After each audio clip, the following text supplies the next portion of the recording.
Health and wellness highlight के एक और ताज़ा तरीन एपिसोड में आपका स्वागत है। मैं हूं रविंद्र सोनी और आपके लिए लेकर आया हूं लेटेस्ट अपडेट्स को। नेताजी सुभाष चंद्र बोस मेडिकल कॉलेज के वर्ष 1998 बैच का पुनर्मिलन समारोह जबलपुर में आयोजित किया गया। इस सम्मेलन में भारत सहित विश्व के अनेक देशों से आए पूर्व विद्यार्थियों ने भाग लिया।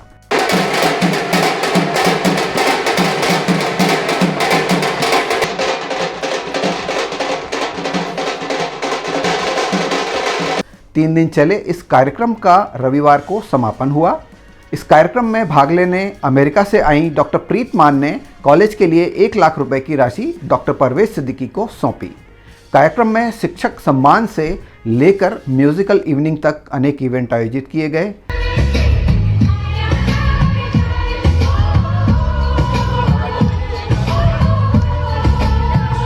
इस समारोह से लौटे डॉक्टर सुमित रावत ने हमें इस इवेंट के बारे में विस्तार से बताया। नमस्कार, मैं डॉक्टर सुमित रावत। मैं NSCB मेडिकल कॉलेज जबलपुर से 98 बैच में पास आउट हुआ था और अभी हाल ही में हमारा जो बैच है 98 MBBS का बैच, इसकी गैदरिंग हो रही है, यानी कि रीयूनियन हो रहा है, जिसमें अनेक देशों से, जैसे कि ऑस्ट्रेलिया से डॉक्टर नीतू सक्सेना आई हुई हैं, वे भोपाल की ही रहने वाली हैं। इसके अलावा जैसे अमेरिका से डॉक्टर मनप्रीत मान आई हुई हैं, डॉक्टर सुमित बिजपुरिया आए हुए हैं, ये ओमान से आए हुए हैं। तो ऐसे दूर दूर से, बहुत दूर दराज से लोग आए हुए हैं और ये अपने पुराने दिनों को याद कर रहे हैं। सभी टीचर्स जो हैं, जो हमें पढ़ाया करते थे MBBS के दौरान, कई सारे लोग उसमें से रिटायर हो चुके हैं, उनको हमने बुलाया है, तो उनका सम्मान किया गया है हमारे बैच के द्वारा और सभी लोगों ने यहाँ पे जमकर लुत्फ उठाया।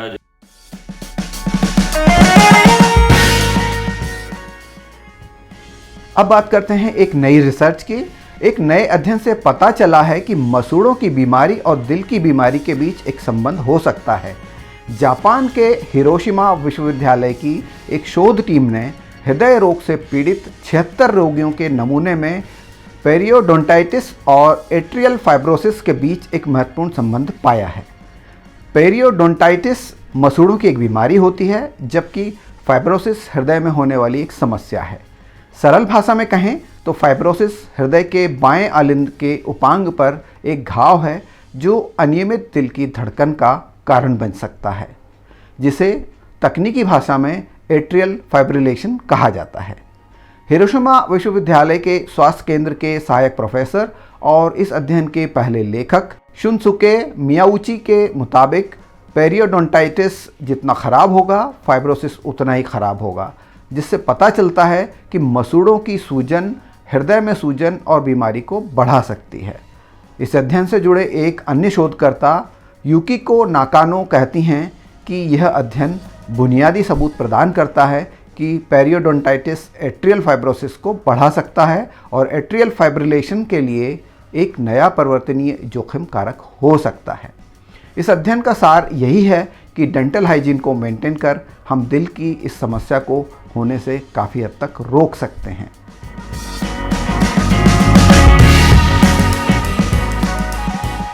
यदि आपकी उम्र 50 वर्ष या उससे अधिक है और आपको सिगरेट या बीड़ी की लत लगी हुई है और आपको लगता है कि इसके बावजूद आपके फेफड़े हेल्दी हैं, तो एम्स नई दिल्ली को आपकी तलाश है।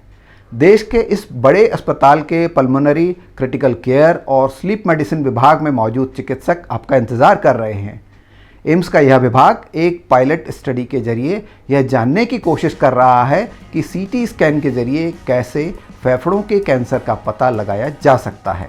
सामान्य तौर पर फेफड़ों के कैंसर की पुष्टि होने के बाद मरीज के पास 8 से 9 महीने का ही समय बचता है, लेकिन एम्स इस अध्ययन के जरिए ऐसी टेक्नोलॉजी विकसित करने की कोशिश कर रहा है जिससे फेफड़ों के कैंसर की पहचान जल्द से जल्द की जा सके। आइए जानते हैं इस बारे में जाने माने पल्मोनोलॉजिस्ट यानी श्वसन रोग विशेषज्ञ डॉक्टर अंशुल जैन क्या कहते हैं।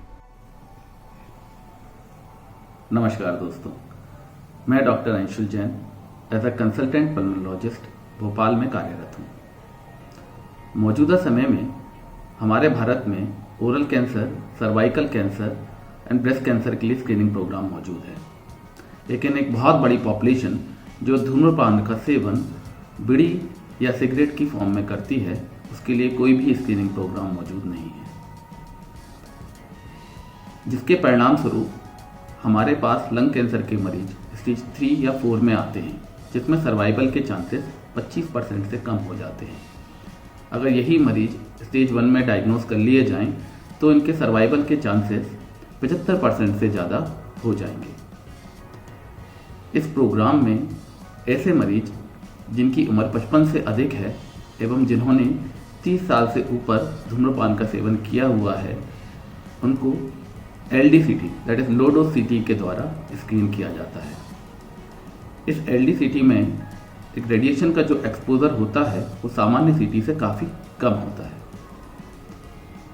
एम्स दिल्ली द्वारा LDCT स्क्रीनिंग प्रोग्राम या lung cancer screening program as a pilot project start करना एक बहुत ही प्रशंसनीय कदम है, जो आने वाले समय में मेरे मत में नेशनल प्रोजेक्ट बनेगा, नेशनल स्क्रीनिंग प्रोग्राम बनेगा एवं बहुत बड़े वर्क को राहत देने वाला होगा।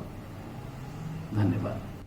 मैं यहाँ बताना चाहूँगा कि एक अनुमान के मुताबिक वर्ष 2022 में 1,03,131 लंग कैंसर के मामले सामने आए थे। लंग कैंसर कैंसर के विभिन्न रूपों में से एक है और कैंसर से होने वाली मौतों में लंग कैंसर का चौथा स्थान है। तो ये थे आज के हेल्थ एंड वेलनेस से जुड़े कुछ हाइलाइट्स। ऐसे ही और हाइलाइट्स जानने के लिए हमसे जुड़े रहिए, और अगर आपने अभी तक हमारे चैनल को सब्सक्राइब नहीं किया है तो आज ही इसको सब्सक्राइब कर लें, ताकि आपको जब भी ऐसे एपिसोड्स अपलोड करूं उसकी जानकारी आपको तुरंत मिल सके। Thanks for watching.